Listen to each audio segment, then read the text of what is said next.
পাংশা পৌরসভার ভিতরে এরকম রাস্তা আসলেই মেনে নেওয়া যায় না। আগে এই রাস্তা দিয়ে অনেকেরই যাতায়াত ছিল, কিন্তু এমতো অবস্থায় এখন আর কেউই এই রাস্তায় যাতায়াত করতে চায় না। তো আপনারা এই ভিডিওতে দেখতে পাচ্ছেন রাস্তার যে বেহাল দশা। এরকম যদি অবস্থা থাকে তাহলে পৌরসভার নাম তো থাকবেই না, আরও দুর্নাম হবে। তো আপনারা অবশ্যই আপনাদের মূল্যবান মতামত কমেন্ট বক্সে জানাবেন যে এরকম রাস্তা অন্য কোনো পৌরসভাতে আছে কি না। যদি থাকে অবশ্যই আপনারা জানাবেন এবং এটার ব্যবস্থা কী ব্যবস্থা নেওয়া যায় সেটা নিয়ে একটু ভাববেন। আসলেই এই রাস্তাটা কাম্য না।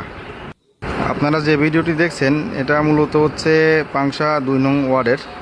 আর এই রাস্তার পাশে একটা হালট আছে, এই হালটের জায়গা দখল করে এখন অনেক লোকজন বাড়িঘর করে নিচ্ছে।